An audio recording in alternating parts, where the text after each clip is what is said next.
Hi, thank you for the kind introduction, and thank you for the planning committee for inviting me to talk today. I'm very, very excited. My name is Maddie Urbanek, and I'm currently a third moving into fourth year graduate student in the lab of Catherine Cadwell at the University of California, San Francisco.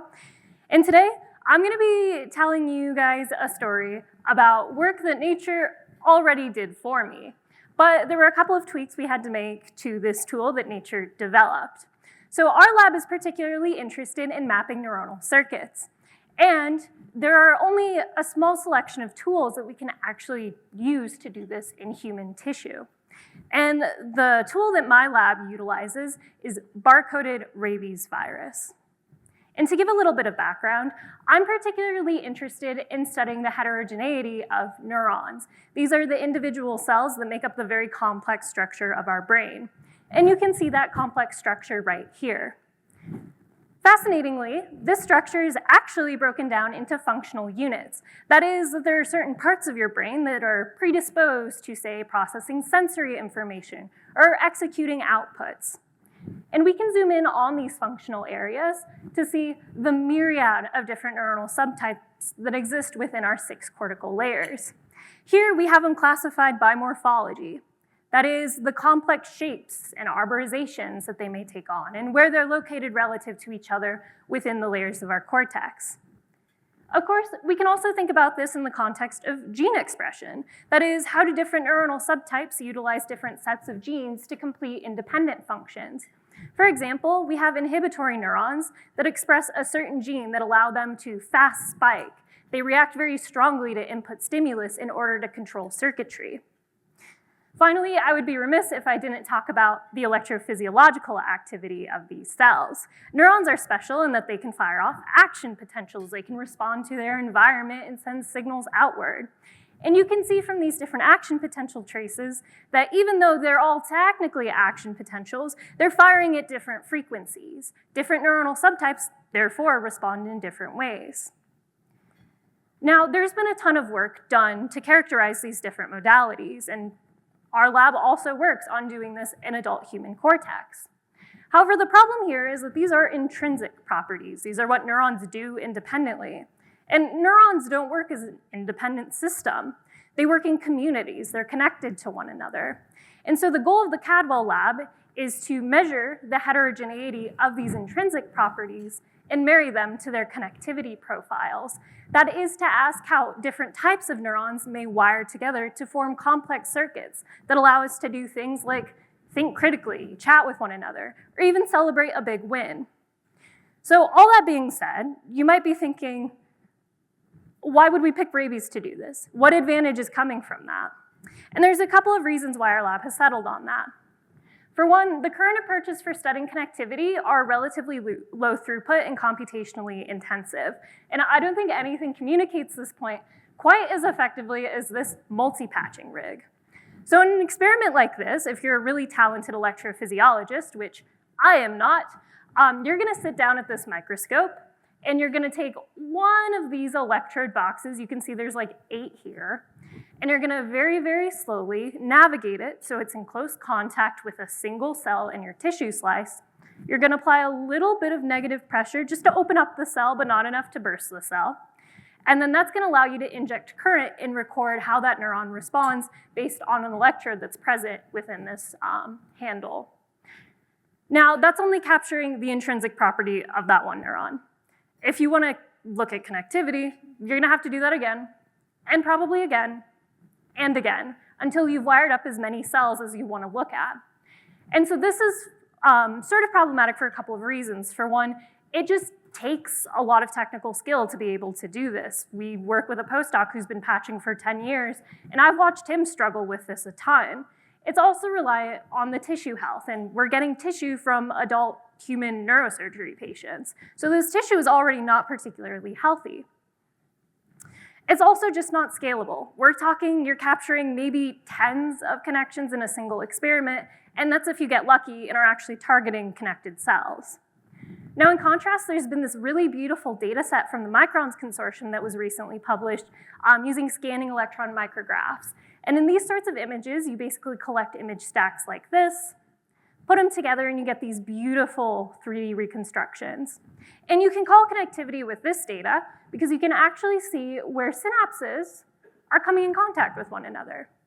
This is a wonderful resource, but to actually host this data, generate this data, analyze this data takes immense amount of computational power. And for an academic lab like ours, it's just not feasible for us to have rooms full of servers. And all of this also falls on the point that we're trying to maximize our data output that we're getting from human samples. I would be remiss not to mention the absolutely fantastic team of scientists and physicians who have set this pipeline up at UCSF, where we have patients who come in from neurosurgical cases, and that tissue is then passed over to scientists in order for us to use that tissue to study the questions we're interested in. But that means we want to make the most of the tissue that we're receiving. So the question becomes, how do we capture the connections in the most amount of cells per slice? And turns out, rabies is actually really well suited for this. Like I said before, nature's done the work. And there's a couple of reasons why I say that. Over here, there's an image of the rabies lifespan within a neuron. When I say rabies, you're probably envisioning a rabid animal maybe biting you, and then you have to go get a vaccination for it. If you don't get that vaccination, what happens is rabies is going to get into your neuron, and it's going to jump from a postsynaptic neuron up to a presynaptic neuron. And it'll keep jumping like that until it gets into your brain. And the whole time it's doing this, it's actually really not doing much to the neurons. The neurons support rabies, they're fine with it. What it is doing, though, is it's killing off nearby glial cells that are necessary for supporting the health of the neuron. That's where we see the pathology emerge. But what if we could make it so the rabies isn't super toxic to the glia, and we can trace it somehow as it's moving directionally through our nervous system? That's where this connectivity tracing strategy comes from.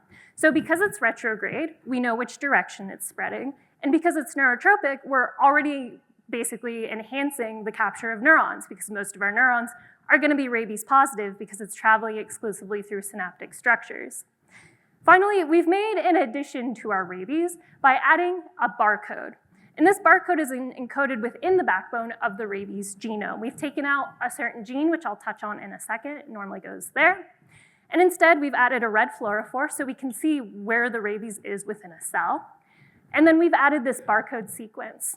And this barcode sequence is actually made up of a combinatorial indexing strategy where we have 3 lists of 500 different sequences that could be combined list 1, list 2, list 3 in that order.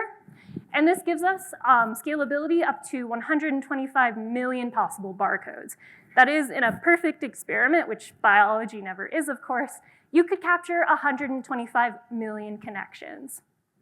Now, we've also tacked on a poly-A tail to this barcode here, which means it looks a lot like the endogenous mRNA that we already transcribe in our body. This means that our rabies barcodes are actually compatible with standard commercial sequencing kits. So I can simultaneously do an experiment where I'm capturing connectivity and gene expression data. And what do these experiments look like? Well, it's actually 2 viruses. We start with something called a helper virus that you see here. And this helper virus encodes 3 key things. For one, it has a GFP, so we can tell what cells have been successfully infected by helper virus. It also has a TVA receptor, which I'll talk about in a second when we get to the rabies. And then it's encoding rabies G. That's that gene that we took out of the rabies. And that serves a really critical purpose because it's what allows rabies to spread. So the rabies we actually have now, without G, it's not going anywhere. It can maybe get into a cell, but it's not spreading. And so we can start with a slice of tissue. You can see a bunch of neurons here. We sparsely infect it, and after about 3 days, we see some of our cells begin to light up with GFP. These are our putative postsynaptic neurons. And then we add our rabies. So our rabies is pseudotyped in ONV-A, and that's a special protein coat that's actually specific for the TVA receptor. TVA is isolated from avian populations, which means this rabies isn't getting into any mammalian cells without the presence of TVA. This means we can limit our initial infection just to those helper-infected cells. It's also encoding O scarlet, another red fluorophore, so we can see which cells are rabies positive versus which ones are maybe GFP and O scarlet positive, or helper and rabies positive. It's got that nucleotide barcode sequence that's listed down here below. And then finally, it's G deleted. And so we throw this on our tissue slice. You can see we have some rabies particles that are binding to this TVA receptor. And they're going to get into those helper cells. And then they're going to do what viruses do best. They're going to replicate in mass. And you can see a single cell might have multiple barcodes in it. But those barcodes are in rabies particles that don't have G. It's the G that is supplied in trans by that helper virus that are going to let these rabies particles just jump once. They'll get into the presynaptic partner, they're going to replicate again, but there's no G. So those barcodes are stuck in that cell. And in that way, we can map monosynaptic connections. And this is actually what the slice ends up looking like. So we're going to have a mixture of GFP positive cells, a mixture of rabies positive cells, each of which have different barcode sequences. And we compare these guys up based on their shared barcode sequences. So I know this triple G barcode here in this helper positive cell, and this triple G barcode here in this presynaptic cell indicate that these two cells are connected.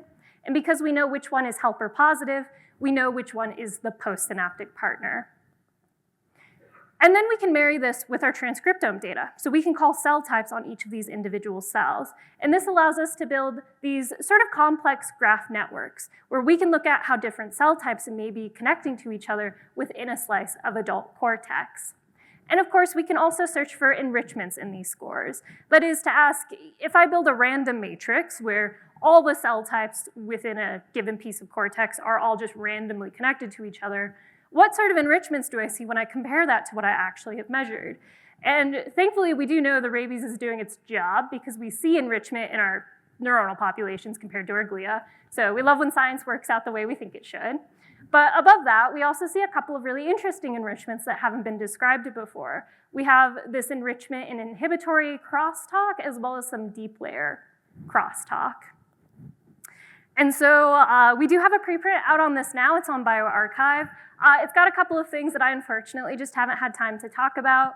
We have a really nice computational pipeline developed for streamlined calling of these barcodes. This was an issue that previous groups have used different barcoding strategies, and unfortunately there's some difficulties that come from that, so our bit-based barcode does seem to improve on that quite a bit. We've also done an evaluation of rabies strain toxicity. Not all rabies strains are created equal. Some are more toxic than others, as we have found out.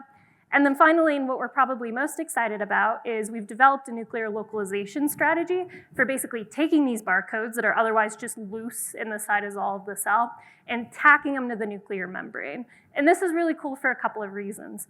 For one, most RNA sequencing protocols require you to dissociate down to either single cells or single nuclei. And you can't dissociate down to single cells for adult human tissue because those neurons are too complex. When you try to do that, they just shred, they break apart. But you can isolate single nuclei. So for the first time, this technology is now compatible with adult human tissue. The second thing is more of a convenience thing. This strategy makes it so you can do the infections and then freeze down your tissue and process everything together in bulk to eliminate any batch effects that might come from processing an experiment over and over and over again, just because frozen tissue doesn't really play nicely with single cell dissociations. And with that, I'm happy to take any questions. Thank you.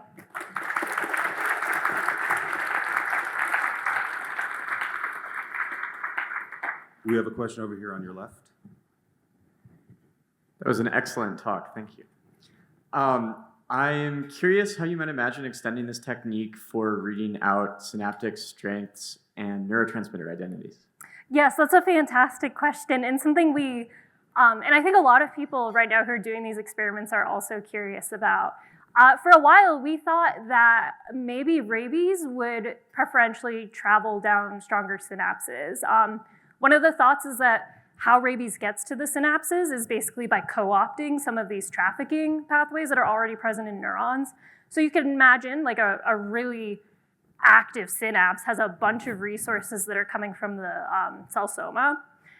But the issue we're kind of observing in our data is that rabies is a little weird.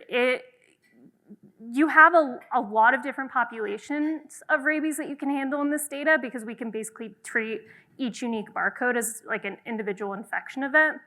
And what we see is that these neurons can uphold like hundreds of unique barcodes. So they can get infected really, really quickly by a bunch of different particles all at once. And that makes it a little bit difficult to parse out like how rabies might be traveling from synapse to synapse. What I will say is that we're doing a lot of validation work. Anytime you develop a new tool, you gotta spend time validating. And for us, we're actually trying to replicate some of these findings using that multi-patching strategy, where at least now we have a target of cell types, so it's much easier to go in and at least target them.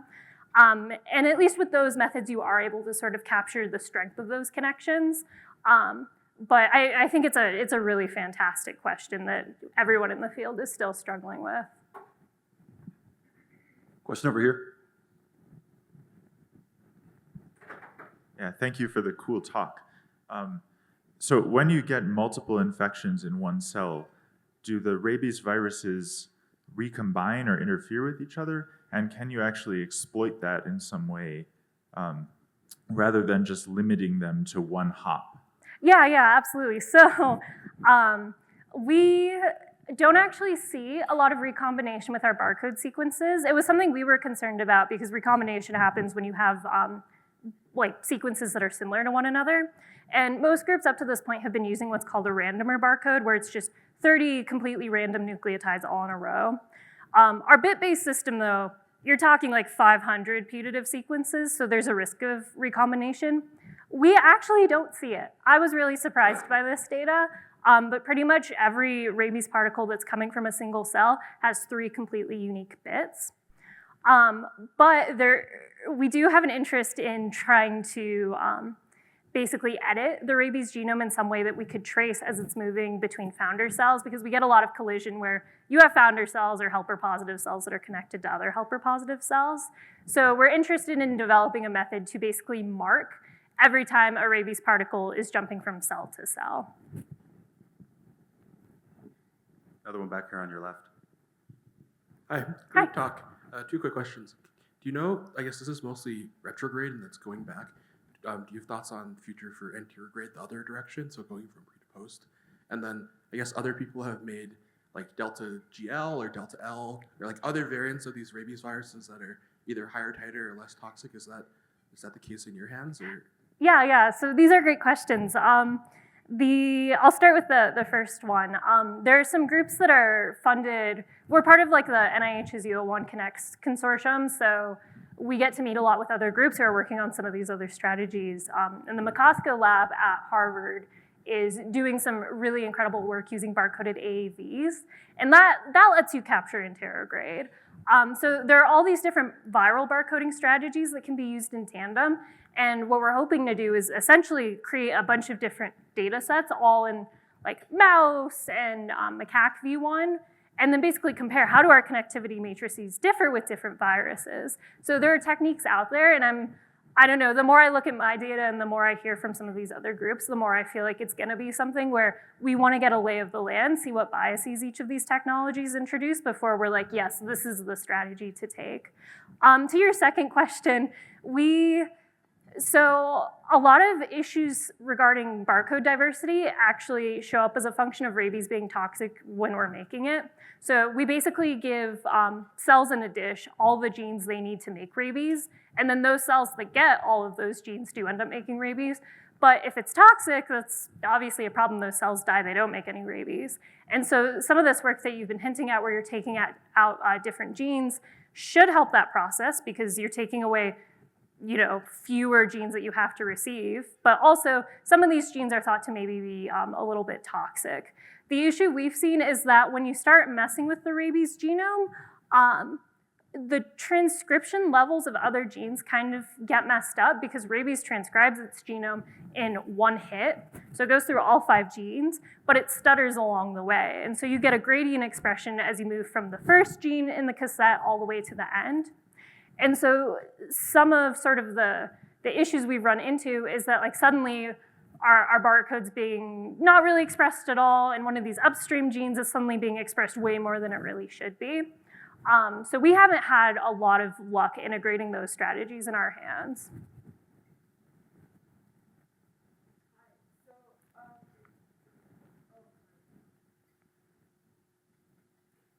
Sorry. Yeah, it's really cool to see this because I remember you being excited about this like 3 years ago in the first Hertz retreat. So this is super cool. I'm wondering sort of like since you're limited by the TVA expressing cells, what is like overall pool size you get from a single screen? And then also like, what is the next layer of multiplexing to do more of these? Like, is there a way to get rabies that's not just TVA, but maybe like a set of other receptors and then you can measure that? Or do you combine rabies and AV and other viruses? Like, what would be the best way to see more? Yeah. So to get at the second question, we're lucky in that like we basically just have a set of plasmids that we use to generate the rabies, and we can edit those plasmids, and we edit it a lot. We have a technician in our lab who all she does is edit this genome. So I think as long as you have some sort of receptor envelope pair that you're confident in, it should be feasible. You would also just need one way to be able to sequence out what kind of receptor it's coming in on, but I think you could do that as long as you like tag a receptor and then you sequence out that cell and you see, oh yes, it was expressing this receptor. So I do think it's feasible. Would you repeat your first question? It's generally like, what are the, like how many more multiplexing could you do? Like, yeah, modalities. I don't know, I feel like the sky's kind of the limit at this point. We've made it compatible with single RNA-seq sequencing just because like everyone's got atlases for these. But like I'm personally really interested in epigenomic regulation. And so it's like, okay, as long as you can get RNA-seq or as long as you can sequence these barcodes, this becomes an option. We've actually developed a method for making this compatible with patch-seq. So in an experiment like that, from a single cell, you'll get the rabies barcodes, you'll get the RNA sequencing information, you'll get the electrophysiology profile, you're gonna get the morphology, and then tentatively I've got some stuff up and running for ATAC-seq. So you could get all of those modalities from a single cell, which I think is really exciting because now we get to explore how some of these other modalities might be driving connectivity rather than just gene expression. Hi, Maddie. Thanks for the great talk. I was wondering if the rabies virus ever picks up G from the cell and whether it goes to infect the whole brain, and if you had to do any engineering to avoid that. Yeah, so biggest fear. I think about that regularly. I talked with, there's a grad student who I worked with a lot on this project, and he was very anxious, and he was like, I just have to warn you, what if this happens? The actual rate of recombination is super, super slow. And then we have our helper it's lentiviral based. So it actually hangs out pretty much just by the nucleus, and then transcription of the G is occurring up by the nucleus. So theoretically, the cytosolic rabies shouldn't ever see anything besides the G protein. And across the board, it spreads once. I've never seen a case where it hasn't. And there have been groups who've been using really similar systems for like decades, and no one's ever reported anything like that. So I think, thankfully, it's not too much of an issue. So I'm not a biologist, so I'm going to ask this probably very obvious question is, the brain is no longer attached to, that tissue you're using is no longer attached to a human. So why does rabies still infect them? And also, because they're not being like triggered in any way, can you even tell like what the different kinds of action potentials that can happen on the different neurons? Does that make a difference because the tissue is it dead or is it somehow kept alive in soup? Yeah, so this is a really insightful question because we've done so much work. Our brave electrophysiologist postdoc has also been optimizing our culturing paradigm. So essentially from these surgical cases, they're taking the tissue directly out of someone's brain, and then someone from our lab is there with a tray, takes that tissue, puts it in a test tube with some media that just kind of keeps it healthy-ish, and then they bring it back to the lab space. And in the lab space, we cut it into 300 micron thin slices. So we're capturing local connectivity in this case. We can capture all the neurons that are still wired together in that local space, but we're not getting anything projecting. We're not going across different structures with this paradigm. But we do have an issue with just toxicity. Like these are sick pieces of tissue. They're coming from nearby resection sites, whether it's for patients who are coming in with brain tumors or epilepsy. So by default, what we see is case to case. Sometimes we get tissue that you can put as much helper virus, as much rabies virus on it as you want. The cells are just already dead. But for a lot of these experiments, we've been doing them in parallel, where we have our slices that have rabies, and then we have like a paired slice that we take for electrophysiology. And that electrophysiology assay lets us tell if the cells that are infected by rabies are actually still alive and firing. And like I said, it's very much a case-by-case basis as to how healthy they are. Thank you very much. Thank you. You did a great job.